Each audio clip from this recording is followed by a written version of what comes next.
Hey guys, this is Anthony Rommel, and in this video we're going to create transform animations. So what I'm going to do is this little object right here, this particular object, let's hit the F key.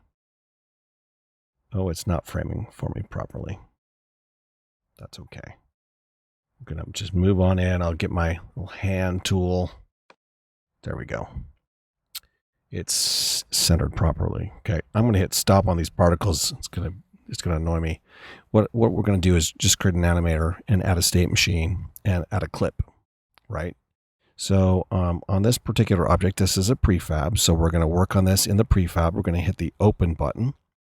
And then on here, we're going to create some animation states, right? So I'm going to go to my anims folder. Excuse me, this Unit 6 animations. I'm just going to create a new folder. Okay, I'm going to call this Power Up Anim, right? So, new folder, Power Anims. Let's just call it Power Anims for now. Okay, and it, whatever you name it, it's fine. Okay, so I'm going to say create, and then we're going to create an animator, right? So animation, animator controller. Okay, and I'm going to call this one Power Anim controller.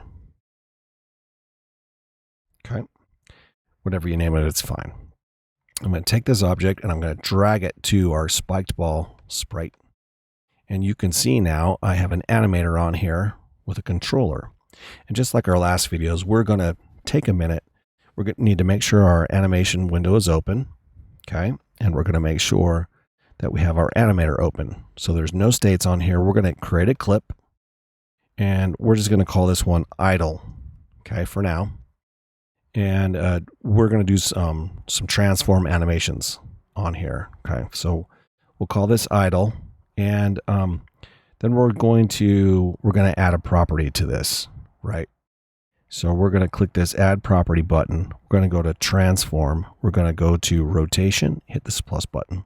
This is going to rotate at 0 here and also at 0 here. So I don't want this to be 0 at the end, but maybe what I want is this to be just rotated just a little bit. So, let's maybe try, let's just see what we can get from a few different options. So I'm going to come over here, and to set a key, I'm just going to click this record button, right, with this selected. And I'm just going to change the time in our rotation. So let's change Z. Let's just rotate this 18 degrees, right? And then we're just going to push play and see what we get, right? 18 degrees isn't going to be enough. So let's just drag our timeline. I'm going to hit the stop button here. We're just going to drag our timeline.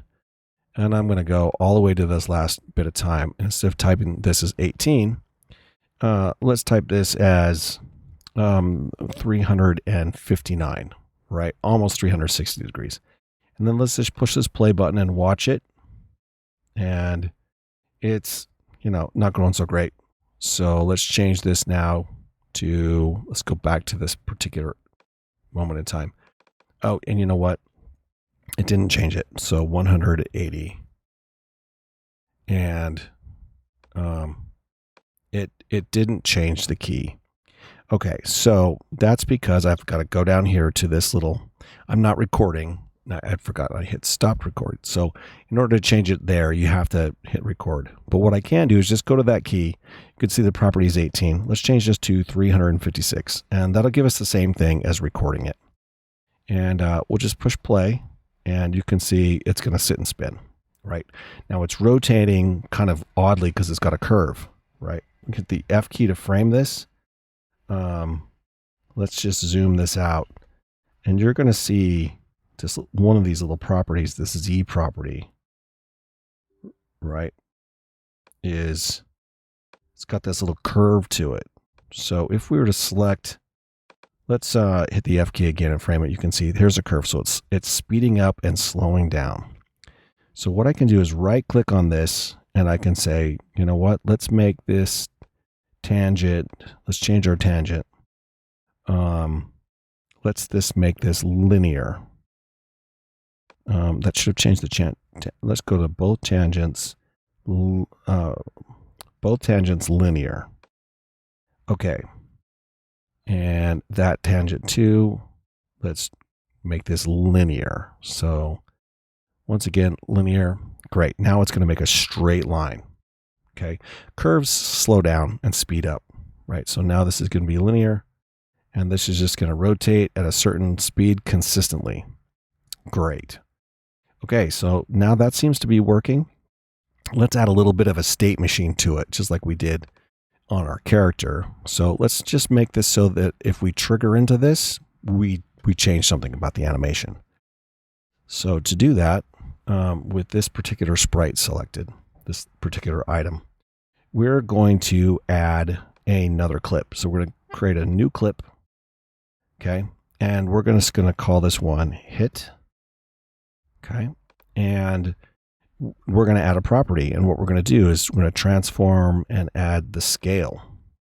So you can see what this should have done is added a key. It didn't add a key. You know what? Didn't even add a property to it. So let's try that one more time. Oh, it did. There's the property. Okay, we're going to open this up. And it says that our scale is 5. And we're just going to hit this plus key button. I'm going to show you another way to do it. So at 0, we're going to hit this plus key. And that's going to be at 5. And then we're going to say, let's just go down our line, not very far, like frame 26 or something, like less than a second. Let's just go maybe frame 17. Or let's just type in 15. And I'm going to change this scale from a 5 to like a 6. Okay. And I'm going to hit this plus button here. Should have added the plus button first, probably. Yeah, but you can see a little bit of a scale going in, right? Okay. So if I push play, it's going to scale that. And you know what we'll do is we will say, when we hit stop, we will say that it's going to scale when we hit into it, right? So we need to create a property for this. So we're going to go to our animator and we're going to add, let's just say a bool, okay? And let's just call this bool hit, H-I-T, okay, capital H. And let's just go say that to go into the hit state, we're going to make a transition from idle to hit. And just like the character, we're going to give a condition, which is hit is true. And then we're going to say, you know what? If hit is false, let's go back to idling. Right? So let's, and we're going to move this transition up real close. Okay. So it just happens right away. So we're going to say on the out, we're going to say the condition is if it's false. And we're going to turn off exit time on both of these. No exit time. Okay. Now, we're going to call this on a trigger. So we're going to exit this and we're going to go to this box collider here. And we already have a trigger event. And then if you remember on this trigger event, it is emitting particles. So let's also hit this plus button and we're going to have itself be in there. But instead of saying particle system, we're going to come down here to the animator and we're going to tell it to, let's tell it to trigger, right? So we're going to set trigger with a string, and the string we're going to write is the same as that parameter. So HIT, hit. Has to be exactly the same. You have to have the correct spelling, all that, right? So that should do it. That's a trigger event, and you know, it's not going to turn it off. So there's no way for it to turn off right now. If we were to find a way to do it, we'd have to do a more advanced triggering system, which maybe we'll do later, but just to be aware, once it's in that state, it's not going to leave. So I'm going to have this jump up. We'll trigger into that, and you could see it expanded, and you know, we fell off the screen. That's okay. I'm not interested in that right now. But you know, the other thing we could do is just transition out. So let's just go back and let's make a little correction to our animator, and let's just say it's not when it's true or false. It just exits. So there's going to be no condition on here. So we'll remove this condition. And we'll just do an exit time. It's not working right. So I'll just control delete, command delete, make a new transition. And we'll just say you know what? Once it's finished, it's going to exit and go back. Okay. It's still going to remain true, right? That's okay. So we're just going to do a little test, and you can see we can animate anything. We can animate any feature we want. So there it is. Does a little expansion. And, it's not behaving properly. That's because it's just not exiting properly. Well, it is, but it also says it's true. So it's just going to keep going back into that unless we use a more advanced trigger. But you know what? This is good enough for now. But if you want to kind of mess around with it just a little bit, what you could do is add a more advanced trigger to it. So on this particular object, we could give it a trigger exit, right? So rather than, I have one of those already, it's just not the simple trigger. It's so we could say add component, trigger. There's a trigger events behavior, and you can see that it has we could add this. Let's just do, should be a trigger exit event. We could do this, right? Perfect. So what we'll just do is we'll take itself, the spike ball object, okay? And it's a prefab, so we're going to want to fix its overrides. So we're going to just go to our animator, and we're going to say reset trigger, and we're going to reset trigger hit. Right. I think I made this a bull, actually. Anyway. Oh, it is a bull. So we're going to, let's see if we can set that bull.